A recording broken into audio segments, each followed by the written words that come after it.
感觉台湾过年的那个氛围没有大陆北方那么强烈。男生洗衣做饭不是稀奇事情，大家都在上班。你看现在不管是就是回到乡下，还是在城里面，还是在那种大都市，大家好像就在这方面家务方面已经是可以说平分，甚至男生比女生还多，承担的还要多一点。对我心灵上冲击，就是感知上的冲击，其实是蛮大的。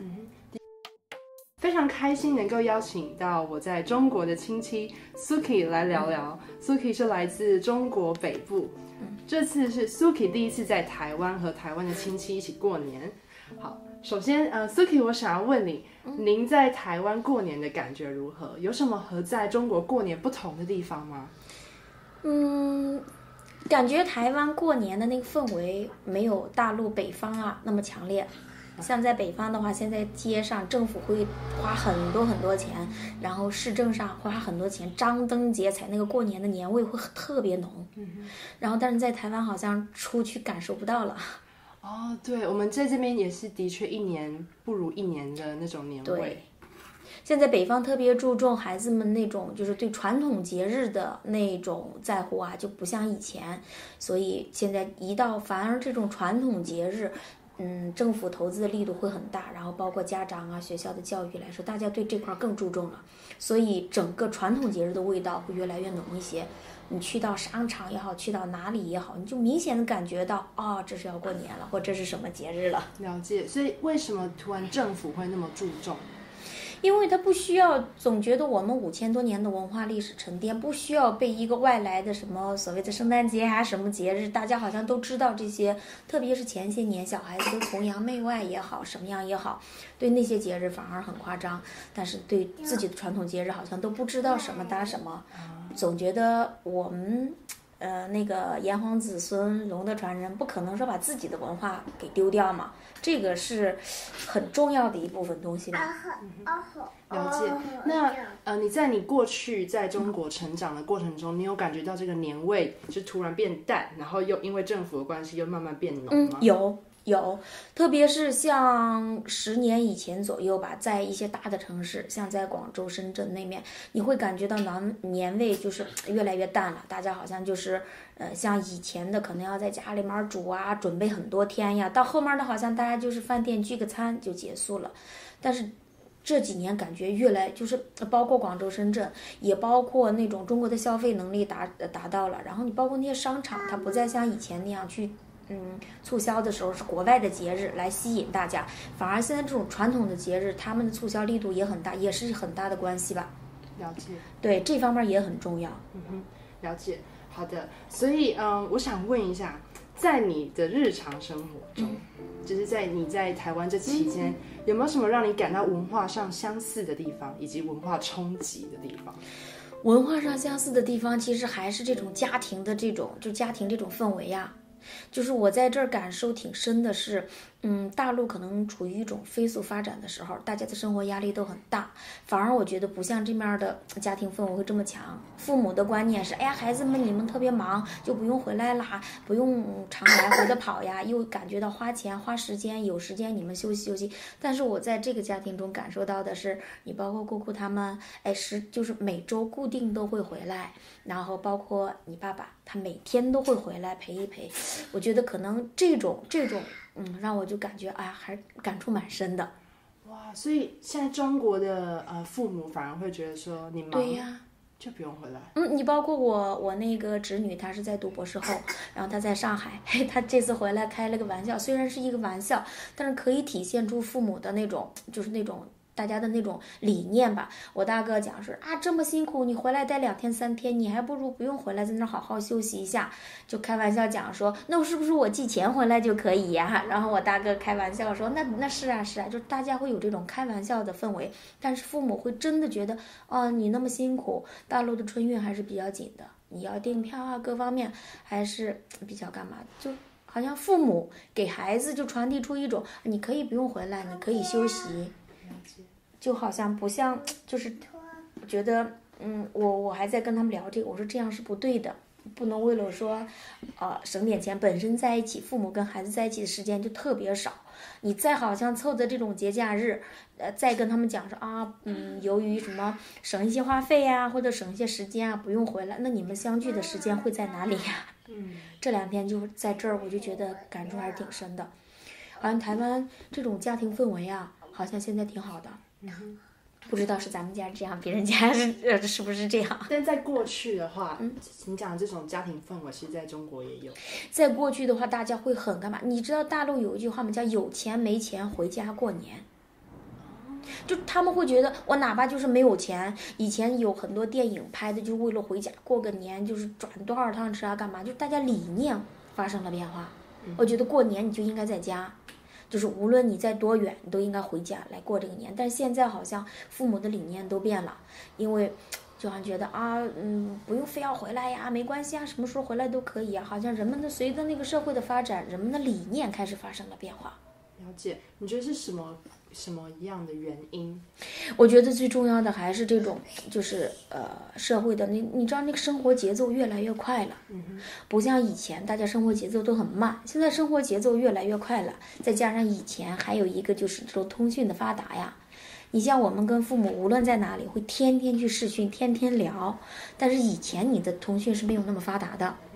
你就会有很多的想念，跟好像我见不到，好像就期待我只有过年才可以见到他们，大家都是这种，就是都双方都抱的这种感觉。但现在不一样了，好像天天虽然说离得远的人的视频，包括家里面的那小度啊，就是所有的我随时随地可以看到他们，他们也可以看到我。了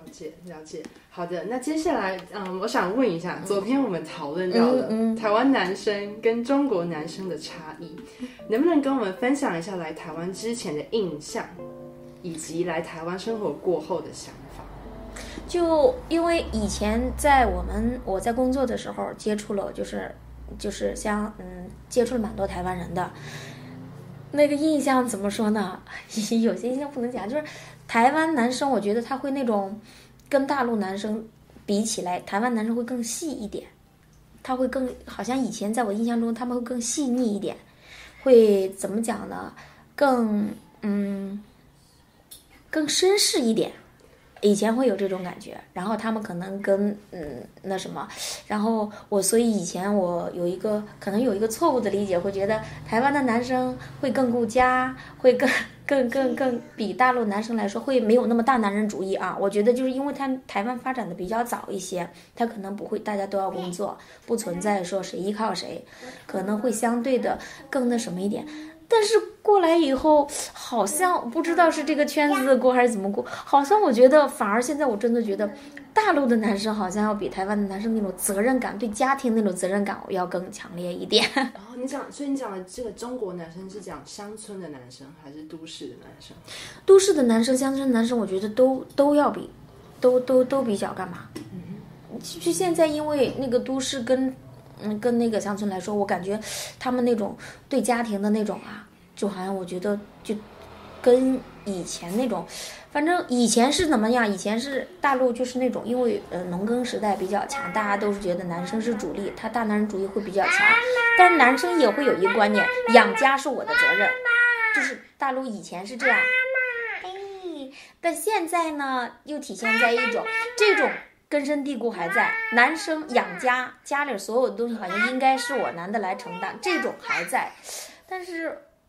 台湾这种好像我觉得男生好像会更加的，就是说，没有这种养家应该是我的事儿。我觉得台湾男生现在有一种养家是大家的事儿，会不会？就是说，不是说养家吧，就是这种家庭的责任，好像觉得啊，那是。在怎么讲呢？应该分2部分的，就在经济方面，好像我觉得台湾的男生有一种啊养家，大家都要养家，然后在照顾小孩的时候，或者是照顾干嘛的时候，我感觉台湾男生又会表现一种啊找小孩子就应该找妈妈，会有这种感觉。但大陆的男生他会有一种根深蒂固的，从骨子里面一代一代传下来的，养家就是在经济方面啊，养家就是我男人应该做的，做不到好像他们就会自己很着急。所以大陆就会说，一个男人要成长，要知道责任，就要让他们成了家以后才知道。然后，但是呢，现在就可以看到，他已经摆脱了那种照顾小孩、收拾家庭，或者甚至洗衣做饭是女生的事情。但是现在大陆男生已经转变了这种，你就无论是包括我哥哥他们在乡下的，还是我姐夫他们所有在大都市的男生啊，他们已经摆脱了这种，他们没有这种，然后反而我跟你讲，他们有时候好像还觉得啊，那我能多照顾一点，多干一点。所以在大陆，男生洗衣做饭不是稀奇事情，大家都在上班。你看现在不管是就是回到乡下，还是在城里面，还是在那种大都市，大家好像就在这方面家务方面已经是可以说平分，甚至男生比女生还多，承担的还要多一点。但是我来台湾以后，我感觉好像，你看咱们家啊，然后所有的你看有哪个男生进到厨房就是这么忙活，全都是女生进到厨房忙活。然后你发现了吗？到吃饭的时候，所有的男生会坐这个地方吃，然后好像那些做饭的，他们反而好像会干嘛？这个对我就是那种冲击还是比较大了。你像在我们家吃年夜饭，做饭时虽然说女生拿手一点，我嫂子他们都会下厨房做，我们也会下厨房做，但是一定不会出现这种就是做饭的这部分女的在这儿等的，一会儿再吃，不会了。所以这一点对我心灵上冲击，就是感知上的冲击，其实是蛮大的。的确，你讲的这个台湾这部分，我在想会不会就是在，因为这边就是一个乡村，或许是。那你讲中国那个例子也是在乡村里吗？不，就是在城市，在乡村，现在不会有这种吃饭的方式了，就是一定不会等的。你比方我妈妈、我嫂子，我们女的在里面做饭，煮好饭出来，一定不会再出现男生先坐在这个地方吃，包括我爸爸他都不会，他一定是会等我妈妈他们一起坐下，大家在一起吃，不会出现这种，不会出现像咱们这个台湾这种家庭的这种状态，不会了。了解。那你觉得是什么原因？因为你说在过去，你觉得台湾人似乎比较有责任感，那你讲相对之下会觉得中国男人好像比较没有那么承担家务，但你觉得是什么原因让中国男人转变？我觉得还是随着社会的发展，大家就是每天这个普及啊，各方面，你还有就是哎呀，怎么说呢？总是感觉好像那个大陆的那种文化全都在改变，大陆那种文化都在改变。因为以前男生不承担家务，就好像说是我承担了经济这方面，然后好像就没有那么多时间，没有那么多精力去承担家务。女的以前的社会好像女的就除了家务也没有其他的事情，但现在分工不一样了。现在可能女生除了照顾家里面，她也要一样去上班工作，有她自己的那什么。所以随着这种转换，大家思维上就都发生了变化。你看我的爸爸，他已经70多岁了，他的思想都完全发生了变化。以前他绝对不会下厨房说是去帮我妈妈手的干嘛，但是他现在他就会有时候他就会去帮你弄什么呀干嘛，他就受的这个下一代的这个影响呀，都发生了变化。了解。我觉得还是社会进步发展的特别快。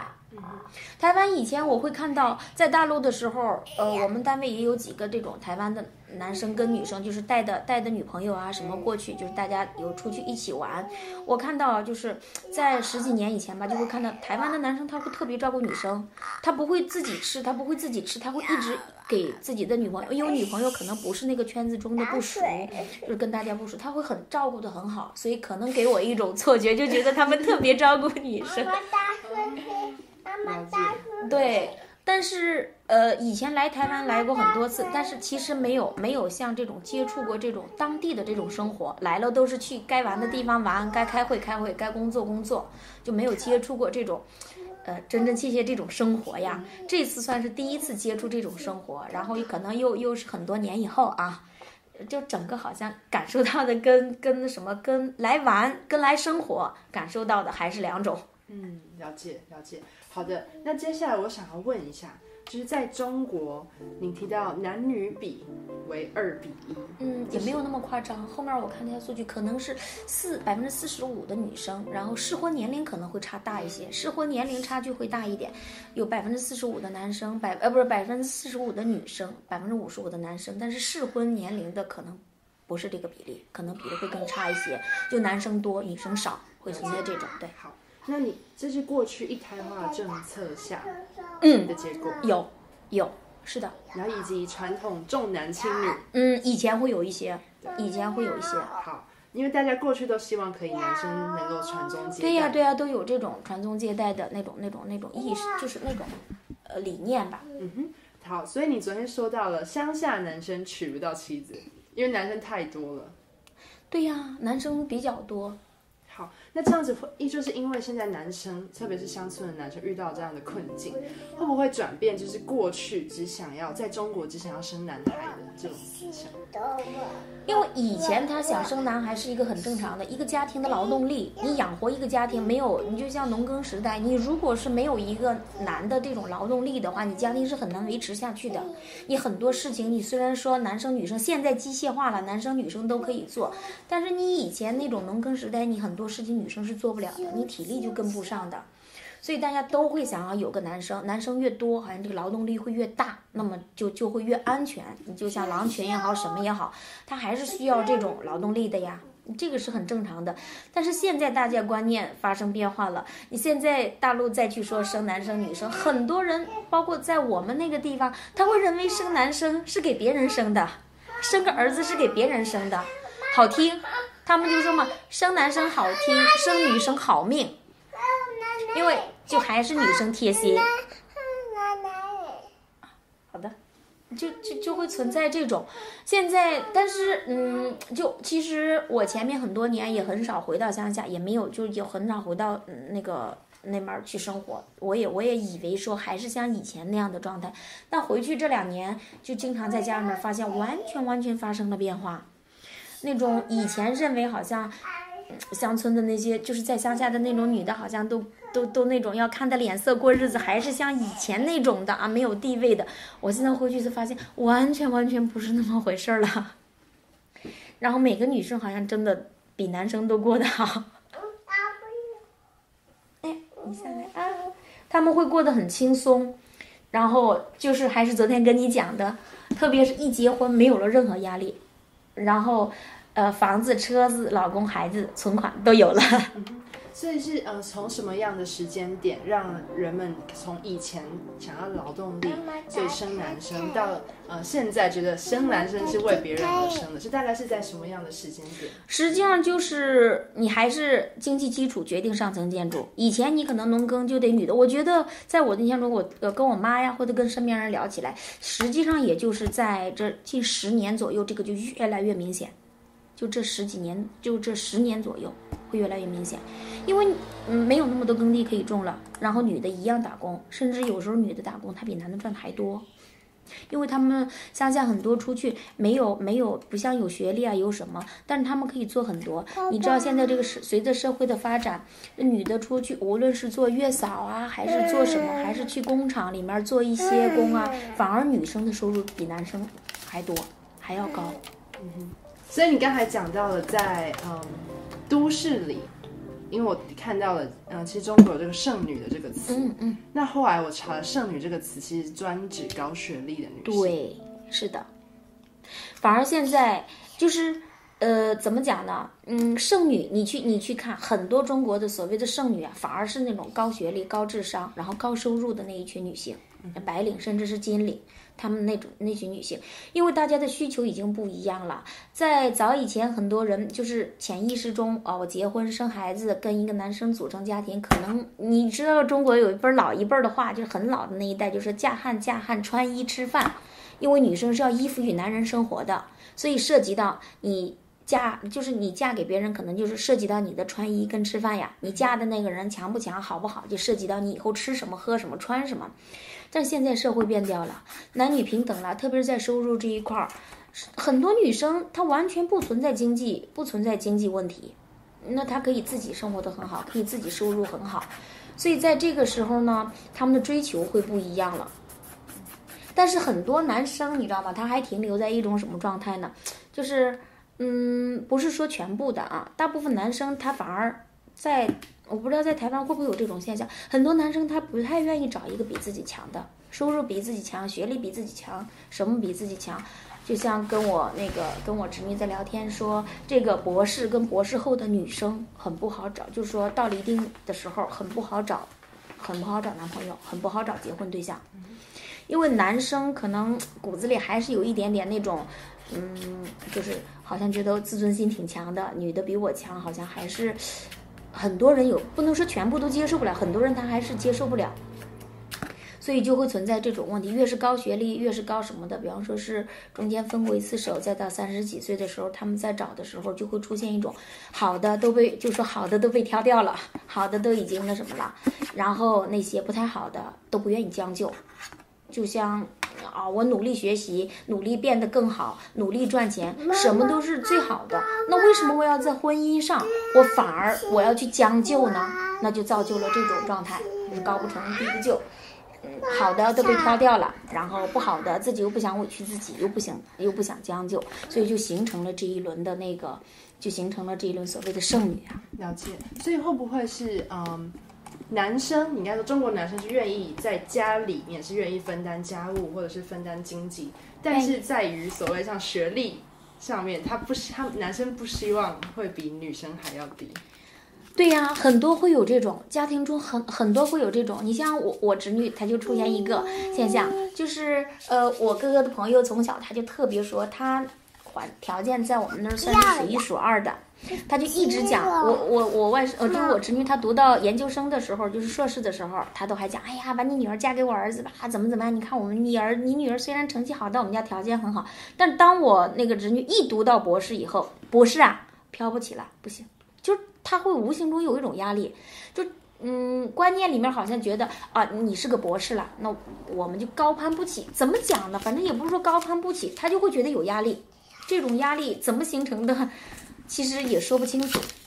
所以学历上会有压力，但比如说如果女的赚的比男的多，会有压力也会有压力啊。很多男的也会有压力。所以这时候男的就不会去。你知道吗？在大陆，很多男生他愿意找一个你学历不太如我，收入不太没有我那么高，你有一定的事情做，你也有一定的收入，但是你这些都不要高于我，包括你的职位都不要高于我，还是那种大男人主义在作怪，不愿意做那种好像觉得老婆什么都比我强了，我就成了小男人了，好像就是因为不是一直讲吗？经济基础决定上层建筑，就好像觉得我什么都不如你了，可能是那种虚无的那种自尊心在作祟，还是怎么样？反正很多人，你身边，包括我身边很多人，他们不愿意的。了解，所以他们反而是在家里面，比如说如人结婚是如人饮水，冷暖自知，所以他们觉得我们可以跟女生就是齐头平等。对，但在外面我们看到的表象，比如说学历，只是给别人看的，展示给别人的这一面，他们希望他们看起来还是比女生要更对，或对，反正就是这种，大家就都好像有一种就是。我觉得男人就特别害怕说好像是你老婆比你强很多啊，好像你就成了那种，反正说不上来。问他们为什么那么大压力干嘛呀呢？不要，他们就觉得那样会有压力。我觉得还是那种大男人那种自尊心在作怪，是吧？好的，非常谢谢 Suki 这次接受我的访问，我们谈到了台湾跟我们随便聊一聊我们见到的中国跟台湾的文化差异，非常有趣。希望你下次再来台湾玩。好呀会经常来的。说拜拜。你说拜拜。那我们今天就到这边，希望今天的内容对你有帮助。如果你喜欢这集的内容，欢迎订阅按赞，在 Apple Podcast 或 Spotify 给我5颗星的评价。